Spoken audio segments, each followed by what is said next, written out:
Everything I picked up this week. Starting with toys, first off, got Jett the Hawk from Sonic. I'm only getting the modern versions of the Sonic characters, and Jett was the only one that I don't think he released in Canada initially. So he was the only character that came out that I wanted, that I was missing, and now I'm good on the Sonic line until they make either Babylon Rogues or Charmy Bee, and then I'm pretty much good. That's the full Sonic collection I want. Comes with his Extreme Gear board here from the skateboard around on. Sonic Riders was the main Sonic game I played as a kid, so I really wanted Jett. If you look closely, he's got some bad paint apps, but I'll go closer in that on the review. Next up, from Jada Toys Street Fighter, I got Vega. So Vega, I think, was in a wave with Sagat and Blanca, but Vega only just came out in Canada now. And the next wave isn't even up for pre-order at GameStop yet, or ED Games, so don't know what's going on there. I like that he comes with an alternate masked head. Obviously you need that, but then he has the mask as a separate piece, and I'm so glad they didn't do just the removable mask, because there's no way that would have stayed on well. And his sash here, that's soft goods. Jada Toys, you didn't need to go out and spoil us like that. It's just a sash, but very nicely done. Once Jada switches their Street Fighter line to Alpha 3, I'm pretty much out. I'll cherry pick here and there, but I really wanted the entire Ultra Street Fighter 2 roster. Now, if they did, what was it, 4 or 5? I think 4. If they did 4, I'd pick up a decent amount of those, but I don't care about in between. Very nice looking figure though. Something about Vega that I always thought was funny, and I haven't played any Street Fighter, I don't know the lore, the story, but it's a street fight tournament. They're supposed to be using fists and martial arts, and he's bringing blades? He's bringing Wolverine claws? Cut him up? That seems like cheating, okay, Vega? And then this was another exciting one for me. I got the pink Batman and the rainbow Batman completing my version, the McFarlane Toys version of this cover. So I also do have the Target, the Bullseye Batman. Never reviewed him though. And rainbow-wise, this suit is supposed to be red, but it is pink in the comic. But why do they make it so pink instead of red when all the other ones are? They're rainbow colors, just because pink is funnier, probably. And look how pink he is. This could be my Valentine's Day Batman, and then this can be my June Batman. Just two classic Batman suits finishing off that team. So I'm gonna have all these guys, Silver Age Batmans on one side, and then on the other side, all those weird-headed Supermans for my Silver Age Supermans. That's my plans. Then also from McFarlane, I got Peacemaker. Now I do enjoy the Peacemaker show, but I do want this as a comic book Peacemaker. So I'm gonna paint the eyes out white probably. This John Cena head sculpt isn't bad. The swappable helmets is a neat idea, but I want to have a comic book Peacemaker because my plan is to put him with Blue Beetle, Captain Atom, and the others question. I'll do a custom of Peter Cannon. I'll try to do a Nightshade. I don't think I'll do a good Nightshade though. But I want to have the charlatan versions of Watchmen as a team. And thankfully, when James Gunn adapted Peacemaker, he kept the costume basically 100% from the comic. He fits in perfectly. I think he does use the same body from the previous Peacemaker release, but it makes sense, that's fine. And then this eagle is reused from Beast Boy and Superman and whatever. You can never have too many toy-sized eagles. Then on Marketplace, I got this used Lego set. I didn't ask the guy to disassemble it, he just did.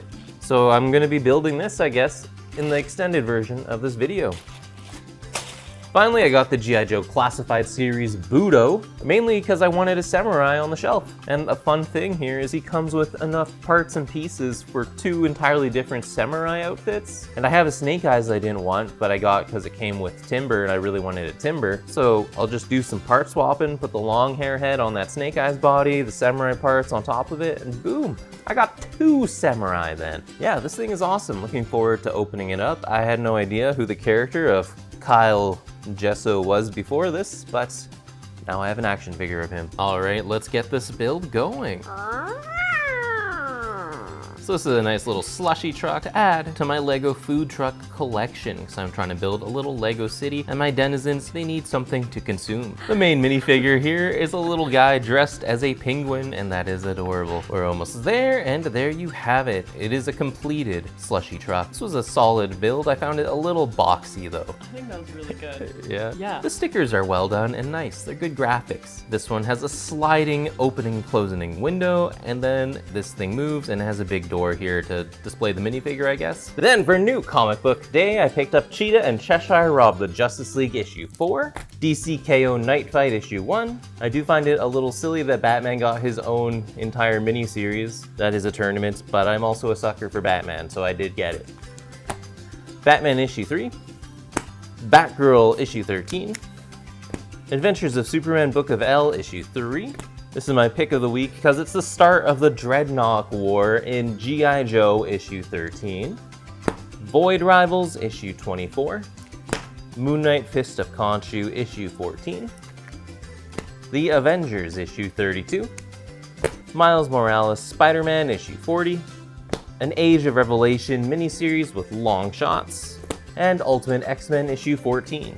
Now to discuss last week's comics, so we have the Absolute Batman Annual #1. The A story by Daniel Warren Johnson was quite good. You've probably seen pages from it online. It was a good read, and I liked that Batman did stick to his guns and was committed and everything, but then he was still sad because he was going against his father's way of nurturing and whatever. But it was still a good read, and it felt good. But then the second and third stories were kind of whatever. The Mortal Thor continues to be fantastic. Just such a shot in the arm for Ali Wink's Thor run. This time he fights off a bunch of Roxxon goons, or no, they work for Donald Blake. I don't remember what they're calling themselves. At a construction site though, he's throwing his hammer around on the bungee cord. Super cool stuff. This ends the current Runaways mini-series with #5. It had Rainbow Rowell return to write them, and I hope she returns again. So Doombot, he has now forsaken Doom, and he wants his own unique name, and they made nice with Alex Wilder, so that was good stuff. Want to see where they go. Imperial issue 4, I did find a little confusing. I think it's because the art was hard to follow in action scenes. And I also don't know why exactly the Inhumans did all this, which I'm sure that'll be elaborated on in something else maybe. Do they just want to be rulers again? I don't know. Undeadpool issue 1. This is Tim Seeley writing Deadpool. I think the last time he wrote Deadpool was in Deadpool vs. Thanos. Deadpool was kind of a mindless zombie, but he could still like experience. He couldn't control his body, but he could still experience what he was doing. So he was just like, I'm doing horrors. I need to stop.